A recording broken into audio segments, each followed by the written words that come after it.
للہ والصلاۃ والسلام علی رسول اللہ اللہم صلی علی محمد وعلی آل محمد اعوذ باللہ من الشیطان الرجیم بسم اللہ الرحمن الرحیم قال اللہ تعالی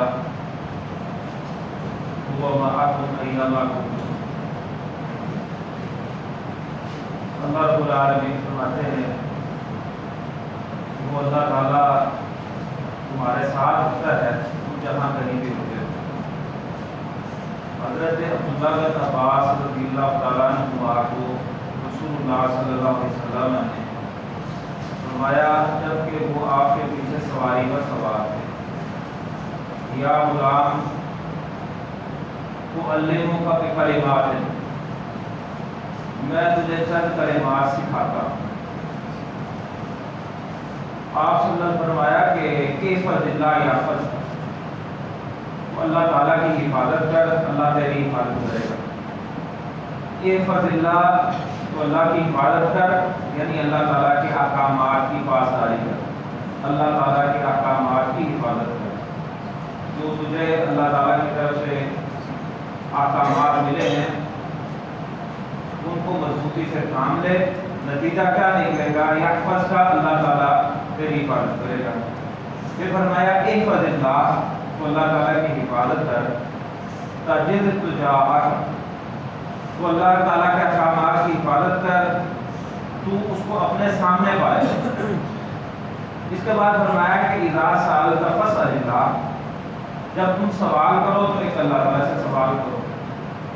وَإِذَا اسْتَعَنْتَ فَاسْتَعِنْ بِاللَّهِ، جب تم مدد طلب کرو تو اللہ تعالیٰ سے مدد کرو۔ اور اس کے بعد فرمایا کہ اے عبداللہ، اگر ساری امت مل جائے، یعنی جتنے لوگ دنیا کے اندر ہیں، اگلے پچھلے سارے کے سارے مل جائیں، الا ان ينفعوک، کہ وہ تجھے نفع پہنچائیں، لم ينفعوک، وہ تجھے نفع نہیں پہنچا سکتے، الا قد كتب اللہ لک، سوائے اس کے جو اللہ نے تیرے لیے لکھا ہے۔ اور اگر سارے کے سارے مل جائیں اور تجھے نقصان پہنچانا چاہیں تو وہ سارے مل کے تیرا کچھ بھی نہیں بگاڑ سکتے، تجھے کوئی نقصان نہیں پہنچا سکتے، الا قد كتب اللہ لک، مگر جب تو اللہ تعالیٰ نے تیرے لیے لکھی۔ اور اس کے بعد فرمایا کہ یقیناً کلمیں خشک ہو گئیں اور کلمیں اٹھا لی گئیں اور صحیفے خشک ہو گئے، یعنی جو اللہ تعالیٰ نے تیرے مقدر میں لکھا ہوا ہے وہی کچھ ملے گا، کوئی تجھے جو ہے کوئی نفع نقصان دینے پہ قادر نہیں ہے۔ اللہ کے نبی صلی اللہ علیہ وسلم کے بارے میں حضرت عمر رضی اللہ تعالیٰ عنہ بیان کرتے ہیں، صحیح مسلم کے اندر یہ بات موجود ہے کہ آپ صلی اللہ علیہ وسلم کے پاس ایک شخص آیا، اس کے بال سیاہ تھے، کپڑے اس کے بالکل سفید تھے، بال بھی بالکل سیاہ اور کپڑے بھی بالکل سفید، اور اس کے جسم کے اوپر کوئی سفر کے آثار ہم نے نہیں نظر آئے، مجھے ہم نے یہ بھی نہیں دیکھا کہ وہ سفر کر کے آیا ہے، اس کے کوئی بال وغیرہ اڑے ہوئے ہوں یا اس کا لباس گندا ہو، گرد آلود ہو۔ اور چوتھی بات یہ ہے کہ ہم میں سے اسے کوئی پہچانتا بھی نہیں ہے۔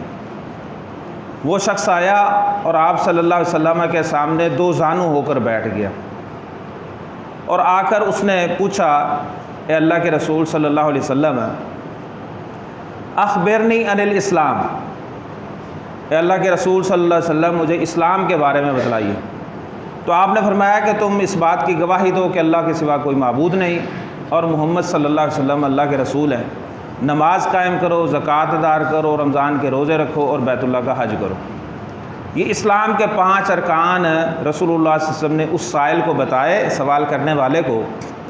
اس نے سننے کے بعد کہا کہ صدقتا، آپ نے سچ کہا۔ فعجبنا، ہم نے تعجب کیا کہ عجیب سائل ہے، خود ہی سوال کرتا ہے اور خود ہی تصدیق کر دیتا ہے۔ پھر اس نے پوچھا کہ اخبرنی عن الایمان، اے اللہ کے رسول صلی اللہ علیہ وسلم مجھے ایمان کے بارے میں بتائیں۔ تو آپ نے 6 چیزیں ایمانیات کے حوالے سے بتائیں کہ اللہ تعالیٰ پر ایمان لاؤ، اللہ کی کتابوں پر، اللہ کے فرشتوں پر، اللہ کے انبیاء پر، رسولوں پر، اور اچھی اور بری تقدیر پر۔ تو یہ سننے کے بعد بھی وہ شخص کہتا ہے صدقتا، آپ نے سچ کہا۔ تو پھر حضرت عمر رضی اللہ تعالیٰ عنہ فرماتے ہیں کہ فعجبنا، ہم نے تعجب کیا کہ عجیب سائل ہے، خود ہی سوال کرتا ہے، خود ہی تصدیق کر دیتا ہے۔ پھر وہ سائل کہتا ہے کہ اخبرنی عن الاحسان، اے اللہ کے رسول صلی اللہ علیہ وسلم مجھے احسان کے بارے میں بتائیں۔ تو آپ صلی اللہ علیہ وسلم فرمایا کہ تو اللہ تعالیٰ کی عبادت اس طرح کر گویا کہ تو اسے دیکھ رہا ہے۔ اگر یہ نہیں ہے تو پھر یہ تو ضرور ہو کہ وہ تجھے دیکھ رہا ہے۔ یہ ہے وہ بات کہ جو حضرت عبداللہ بن عباس رضی اللہ تعالیٰ عنہما کو رسول اللہ صلی اللہ علیہ وسلم نے فرمایا کہ احفظ اللہ یحفظ کا، تو اللہ تعالیٰ کی حفاظت کر، اللہ تیری حفاظت کرے گا۔ احفظ اللہ تجد تجاہا کا، تو اللہ تعالیٰ کی حفاظت کر، تو اللہ تعالیٰ کو اپنے سامنے پائے گا۔ تو یہ بات سننے کے بعد پھر اس نے کہا کہ صدقتا، آپ نے سچ کہا۔ پھر ہم نے تعجب کیا، تو پھر اس نے پوچھا کہ اللہ کے رسول صلی اللہ علیہ وسلم این الساعہ، متی الساعۃ، قیامت کب آئے گی؟ تو اللہ کے نبی صلی اللہ علیہ وسلم فرماتے ہیں کہ مسئول زیادہ نہیں جانتا سائل سے، یعنی جس سے تم پوچھ رہے ہو، میں محمد صلی اللہ علیہ وسلم سے، میں تجھ سے زیادہ نہیں جانتا۔ جس طرح تجھے اس بات کا علم نہیں ہے، تم مجھ سے پوچھ رہے ہو، مجھے بھی اس بات کا علم نہیں ہے۔ اور ایک روایت میں آتا ہے کہ اللہ کے نبی صلی اللہ علیہ وسلم فرمایا کہ یہ قیامت کا علم ہے نا، یہ ان 5 چیزوں میں سے ہے جو اللہ تعالیٰ نے سورہ لقمان کے آخر میں اللہ تعالیٰ بیان فرما رہے ہیں۔ اللہ تعالیٰ فرماتے ہیں ان اللہ عندہ علم الساعہ، یقیناً اسی کے پاس ہے قیامت کا علم۔ وَيُنَزِّلُ الْغَيْثَ، اور بارش کا نازل ہونا یہ بھی اللہ تعالیٰ جانتے ہیں۔ وَيَعْلَمُ مَا تَدْرِي نَفْسٌ مَاذَا تَكْسِبُ غَدًا، اور کوئی نفس نہیں جانتا کہ کل وہ کیا کرے گا۔ وَمَا تَدْرِي نَفْسٌ بِأَيِّ أَرْضٍ تَمُوتُ، اور کوئی نفس یہ نہیں جانتا کہ کس زمین پر مرے گا۔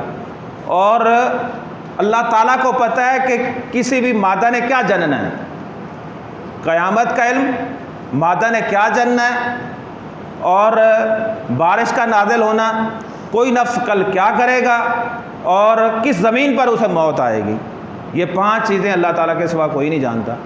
تو یہ باتیں آپ صلی اللہ علیہ وسلم نے بیان کی۔ آپ نے فرمایا کہ جو مسئول ہے وہ سائل سے زیادہ نہیں جانتا۔ تو وہ شخص کہنے لگا کہ آپ مجھے قیامت کی علامات کے بارے میں بتائیں۔ تو آپ نے فرمایا کہ لونڈی اپنی مالکہ کو جنے گی۔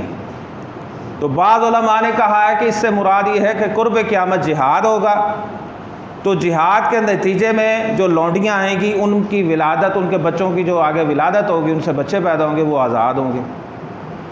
یا پھر اس کا یہ مطلب ہے کہ قرب قیامت والدین کی عزت جو ہے نوکروں جیسی کی جائے گی۔ اور آپ نے فرمایا کہ تم دیکھو گے کہ بھوکے، یعنی پیٹ میں کھانا نہیں ہے، جسم کے اوپر لباس نہیں ہے، ننگا بدن ہے، اور پاؤں میں جوتا نہیں ہے، اس چیز کی کوئی پرواہ نہیں ہے۔ بھیڑوں بکریوں کے چرواہے بلند و بالا عمارتیں بنانے پہ ایک دوسرے پہ فخر کریں گے۔ آج جو لوگ کروڑ پتی ہیں نا، ان کو یہی فکر ہے صبح شام کہ جو چچا کا بیٹا ہے نا، اس نے فلاں گاڑی لی ہے، اور ہمارے پاس ہلکی گاڑی ہے تو ہم نے بھی وہ لینی ہے، ضرورت نہیں ہے۔ اسی طرح فلاں جو ہے، پہلے ہم چچے وغیرہ سارے جو ہے مسلم ٹاؤن میں رہتے تھے، اب جو ہے وہ فلاں لوگ جو ہے وہ ڈیفنس میں چلے گئے ہمارے رشتہ دار، تو ہمیں بھی وہاں جانا چاہیے، کل کو بچوں کی شادیاں کرنی، ہم پیچھے رہ جائیں گے۔ تو اتنا ایمان اسلام کی فکر نہیں کی جاتی۔ تو رسول اللہ صلی اللہ علیہ وسلم کی یہ بات سننے کے بعد اس شخص نے پھر کہا کہ صدقتا، آپ نے سچ کہا۔ حضرت عمر بیان کرتے ہیں کہ یہ باتیں سننے کے بعد اور کرنے کے بعد وہ شخص چلا گیا، ہم میں سے کوئی نہیں پہچانتا تھا۔ تو تھوڑی دیر کے بعد اللہ کے نبی صلی اللہ علیہ وسلم نے سوال کیا کہ تم جانتے ہو کہ یہ شخص کون تھا؟ تو ہم نے کہا کہ اللہ و رسول عالم، اللہ اور اس کا رسول ہی بہتر جانتا ہے۔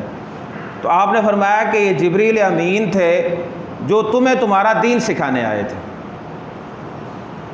تو میرے بھائی بات یہ ہے کہ رسول اللہ صلی اللہ علیہ وسلم کی زبان سے جب تک جو بات نکل نہ جائے اس وقت تک دین نہیں بن سکتی، خواہ وہ جبریل امین علیہ السلام ہی کی بات کیوں نہیں ہے۔ تو جبریل امین علیہ السلام قرآن لے کر آئے، یہ اللہ تعالیٰ کے جو احکامات لے کر آئے، تو ہمیں کس نے بتایا ہے؟ ہمیں جناب محمد رسول اللہ صلی اللہ علیہ وسلم نے بتایا ہے۔ تو یہ دین ہے، شریعت ہے، جو پیارے آقا صلی اللہ علیہ وسلم کا فرمان ہے۔ تو اس میں جو بات جو میں نے آپ کے سامنے رکھی ہے وہ یہ ہے کہ اس شخص نے پوچھا، جبریل امین علیہ السلام نے پوچھا، اخبرنی عن الاحسان، آپ مجھے احسان کے بارے میں بتائیں۔ تو اللہ کے نبی صلی اللہ علیہ وسلم فرماتے ہیں کہ تم اللہ تعالیٰ کی عبادت اس طرح کرو گویا کہ تم اسے دیکھ رہے ہو۔ اگر یہ نہیں ہے تو کم از کم یہ تو ضرور ہو کہ وہ تجھے دیکھ رہا ہے۔ یعنی جب کوئی آجر جو ہے کسی مزدور کو لگاتا ہے تو جب تک اس کے سر پہ بیٹھا رہتا ہے اس کے کام کی جو ایفیشنسی اور ہوتی ہے، بھاگ کے کام کرے گا، اور جو ہی وہ جو ہے ادھر ادھر اس کی نظر ہوتی ہے یا کسی اپنے کام کے لیے جاتا ہے تو وہ سستی کا مظاہرہ کرتا ہے۔ تو گویا کہ بندے کو چاہیے کہ کوئی بھی اگر وہ نیکی کر رہا ہے، برائی سے بچ رہا ہے یا برائی کرنے ہی لگا ہے، تو اسے جو ہے اس بات کا دھیان رہنا چاہیے کہ میرا اللہ مجھے دیکھ رہا ہے۔ اللہ، یہ بات ہے جو اللہ تعالیٰ نے قرآن مجید میں ارشاد فرمائی ہے کہ ہوا معکم اینما ما کنتم، تم جہاں کہیں بھی ہوتے ہو اللہ تعالیٰ تمہارے ساتھ ہوتا ہے۔ اور خود رسول اللہ صلی اللہ علیہ وسلم کو اللہ تعالیٰ مخاطب کر کے فرماتے ہیں کہ الذی یراک حین تقوم، اے پیارے پیغمبر صلی اللہ علیہ وسلم، جب آپ قیام کر رہے ہوتے ہیں، نماز پڑھ رہے ہوتے ہیں، جب سجدہ کرنے والوں میں آپ کھڑے ہوتے ہیں، جو بھی آپ کی نقل و حرکت ہے میں اللہ رب العالمین آپ کو دیکھ رہا ہوتا ہوں۔ اور اللہ تعالیٰ فرماتے ہیں یعلم خائنۃ الاعین وما تخفی الصدور، اللہ رب العالمین آنکھوں کے خیانت کو بھی جانتا ہے اور جو کچھ سینوں کے اندر ہے اس کو بھی اللہ رب العالمین جانتا ہے۔ تو اللہ تعالیٰ جو ہے علیم بذات الصدور ہے۔ تو ہر وقت انسان کو چاہیے کہ اس کا دھیان جو ہے وہ اللہ رب العالمین کی طرف رہے، اور اللہ رب العالمین کو جو ہے وہ اپنا خالق، مالک اور سب کچھ سمجھتے ہوئے کوئی بھی نیکی کرے، کسی بھی برائی سے بچنے کا جو ہے وہ اہتمام کرے۔ اللہ تعالیٰ سے دعا ہے کہ اللہ تعالیٰ عمل کی توفیق عنایت فرمائے۔ وآخر دعوانا الحمد للہ۔